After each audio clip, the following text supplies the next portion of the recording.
بسم اللہ الرحمن الرحیم۔ عرب شریف میں 1922 تک ترکی کی حکومت تھی جسے خلافت عثمانیہ کے نام سے جانا جاتا تھا۔ 1922 سے پہلے سعودی عرب کا نام سعودی عرب نہیں بلکہ حجاز مقدس تھا۔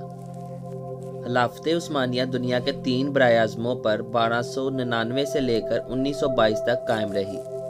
دنیا میں کہیں بھی اگر مسلمانوں پر کوئی ظلم و ستم ہوتا تو ترکی حکومت اس کا منہ توڑ جواب دیتی تھی۔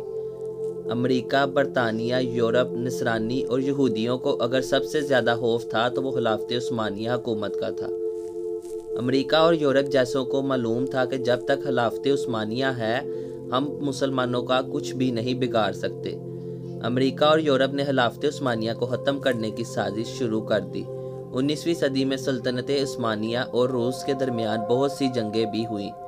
چونکہ مکہ اور مدینہ مسلمانوں کے نزدیک قابل احترام ہے، اسی لیے انہوں نے سب سے پہلا فتنہ وہیں سے شروع کروایا۔ امریکہ اور یورپ نے سب سے پہلے ایک شخص کو کھڑا کیا جو کرسچن تھا، جو ایسی عربی زبان بولتا تھا کہ کسی کو اس پر شک تک نہیں ہوا۔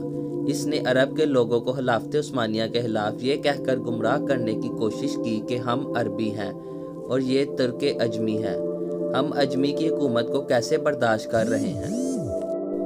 مزید ڈسکس کرنے سے پہلے ٹی وی 10 چینل کو سبسکرائب کر لیں اور بیل کو آن کر دیں تاکہ آئندہ بھی آپ کو انٹرسٹنگ نیوز سب سے پہلے ملتی رہے۔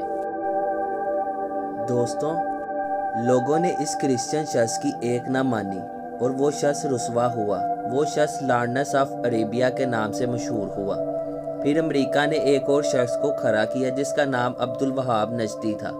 عبدالوہاب نجدی کی ملاقات عرب کے ایک سوداگر سے ہوئی جس کا نام ابن سعود تھا۔ اس نے ابن سعود کو عرب کا حکمران بنانے کا لالچ دیا۔ پھر ابن سعود نے مکہ، مدینہ اور طائف میں ترکی کے خلاف جنگ شروع کر دی۔ مکہ، مدینہ اور طائف کے لاکھوں مسلمان ابن سعود کی ڈاکو فوج کے ہاتھوں شہید ہوئے۔ جب ترکی نے دیکھا کہ ابن سعود ہمیں عرب سے نکالنے اور خود عرب پر حکومت کرنے کے لیے مکہ، مدینہ اور طائف کے بے قصور مسلمانوں کو شہید کر رہا ہے، تب ترکی نے عالمی طور پر یہ اعلان کر دیا کہ ہم اس پاک سرزمین پر قتل و غارت پسند نہیں کرتے۔ اس وجہ سے خلافت عثمانیہ کو ختم کر دیا گیا، جس کی وجہ سے 40 نئے ممالک وجود میں آئے۔ پھر عرب کے مسلمانوں کا زوال شروع ہوا۔ حجاز مقدس کا نام 1400 سال کی تواریخ میں پہلی بار بدلا گیا۔ ابن سعود نے حجاز مقدس کا نام اپنے نام پر سعودیہ عرب رکھ دیا۔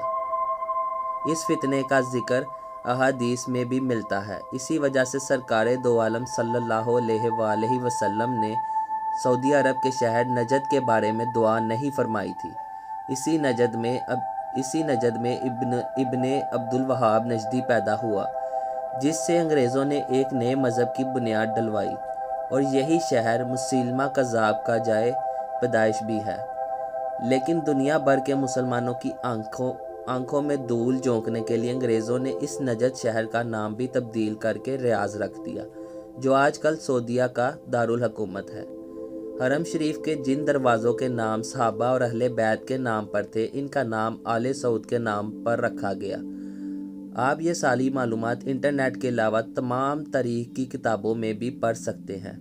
انگریزوں نے اپنی اسی سازش کی کامیابی پر 1962 میں ہالی ووڈ لارنس آف عربیہ کے نام سے فلم بھی بنائی، جو بہت زیادہ بار دیکھی جا چکی ہے۔ یہود و نصاری کو عرب میں آنے کی اجازت مل گئی۔